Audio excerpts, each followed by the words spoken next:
अदा, मेरा पहला सवाल आप ही से है। आप किसी विक्टिम से खुद मिली, आज आपकी फिल्म पर सच्चाई का सबूत मांगा जा रहा है। क्या सबूत है आपके पास? क्या रिसर्च आपने की? क्या आप किसी विक्टिम से मिली जिससे यह साबित हो कि आप सच्ची कहानी बता रही हैं?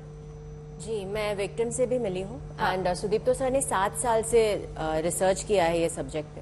सो he has put all his proof for us ये शूट स्टार्ट होने से पहले। And I feel very sad कि लोग प्रूफ मांग रहे हैं लड़कियों की लाइफ्स के बारे में, जो we are talking about girls, उनका पेन, जो लोग फोर्सफुली मैनिपुलेटेड कन्वर्जन से गई है सीरिया, जो सुसाइड बॉम्बर बनने के लिए या सेक्स स्लेव बनने के लिए। एंड उनकी कहानी आई एम श्योर जब आप पूरी फिल्म देखेंगे आपको भी दिखेगा what all they have gone through. और यहाँ हम लोग लाइक एक नंबर के लिए लड़ रहे हैं कि इतने सारे। मैं सोचती हूँ कि अगर आप ये शालिनी की कहानी भी देखें और उसकी फ्रेंड्स की कहानी भी देखें तो आपको वो पेन महसूस होगा। सो सबूत दो, अगर लोगों को सबूत चाहिए please come and watch the film, because सब सबूत है वहाँ पे। अगर विपुल जी, ये फिल्म क्यों बनाई आपने? 3 साल पहले जब सुदीप्तो दादा ने मुझे ये कहानी सुनाई तो it was a very instinctive decision कि ये फिल्म तो मैं ज़रूर बनाऊंगा। लोगों ने बहुत मना भी किया, लोगों ने कहा मत बनाओ, तुम्हारी पहचान कमर्शियल फिल्मों से ज़्यादा है, बट इट डिडंट मैटर। मुझे इस फिल्म में कमर्शियल फिल्म या नॉन कमर्शियल फिल्म वाली बात ही नहीं थी। मैं जब पहली बार ये कहानी सुन रहा था तो मैं रो पड़ा था। तो मुझे ये लगा था कि इतनी जो इन लड़कियों के साथ जो इतना बुरा हो रहा है, अगर इस बात की नॉलेज हम तक नहीं है तो किसी को भी नहीं होगी। और ये प्रॉब्लम जैसे जैसे हम रिसर्च करते गए हमें पता चला कि ये प्रॉब्लम सिर्फ केरला का नहीं है, पूरे भारत का है।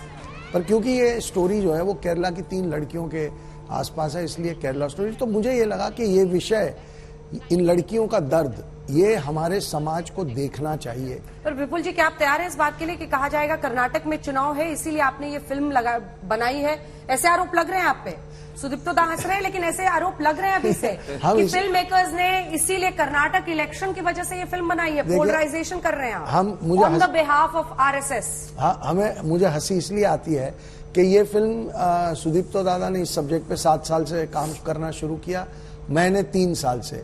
3 साल पहले मुझे पता था कि इस दिन कर्नाटक में इलेक्शन होने वाले हैं और इसीलिए मुझे ये फिल्म बनानी चाहिए। इससे ज्यादा इलॉजिकल कॉन्वर्सेशन हो नहीं सकता।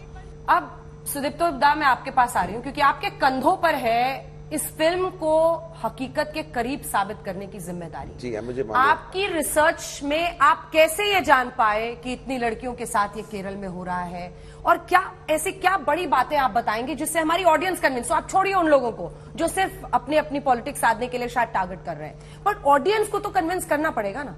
ऑडियंस को कैसे कन्विंस करेंगे? क्या फैक्ट्स हैं आपके? मैं आपको 2 इंसिडेंट्स बता दूं तो आपको समझ में आ जाएगा कि कोई भी सेंसिबल इंसान, पर्टिकुलरली वो अगर फिल्म मेकर हो, तो फिल्म बनाने की इच्छा उसी वक्त जाहिर हो जाता है। एक लड़की की कहानी थी हदिया करके। उस लड़की ने 19 साल की बच्ची थी, वो एक ट्रैप में फंस गई थी और उसकी कन्वर्शन हो जाता है, शादी हो जाता है।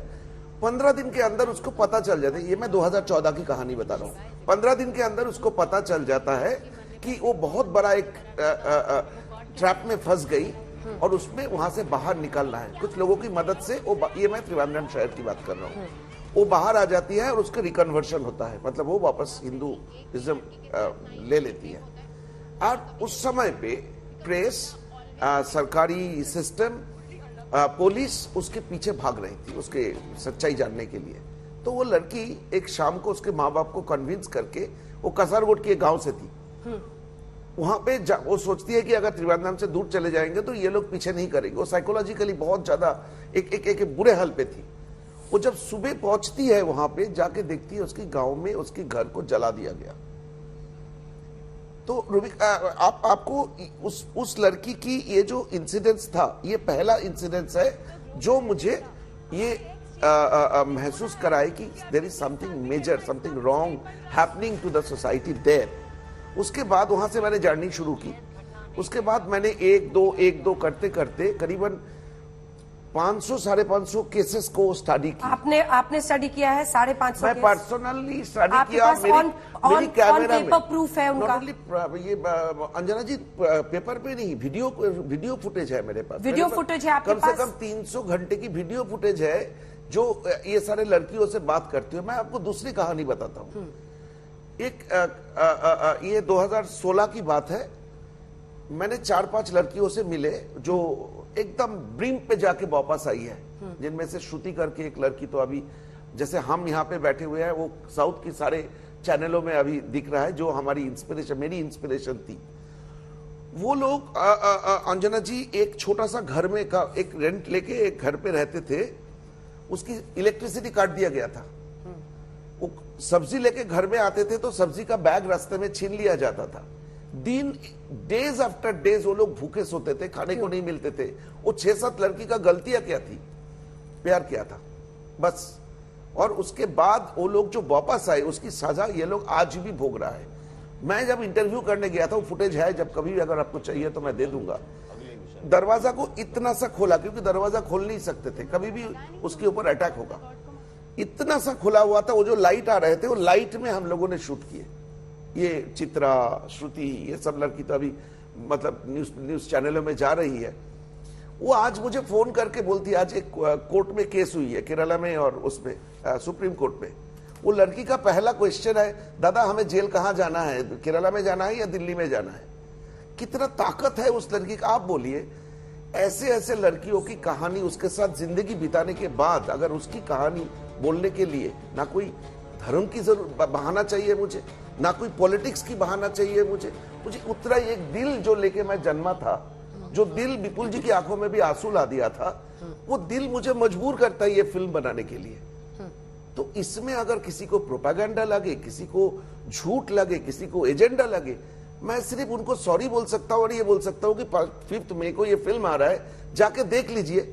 अगर इसमें कोई प्रोपेगेंडा, इसमें कोई वो लगे, हाँ सच्चाई सबको पसंद नहीं होगा, क्योंकि ये जो लोग उस लड़कियों की खाना छीन लेते थे, बिजली काट देते थे, हमारे ऊपर अटैक करते थे, इन लोगों को तो अच्छा नहीं लगेगा, क्योंकि इनकी सच्चाई बाहर आ रहा है। अब वो कौन लोग है, क्या है, वो हम सोचा कि जैसे आधा आपको अभी बोल रहे थी कि हमारे लिए ह्यूमन सफरिंग्स बहुत इंपॉर्टेंट था, इसलिए हमने ह्यूमन सफरिंग्स की एक ह्यूमैनिटेरियन फिल्म बनाई।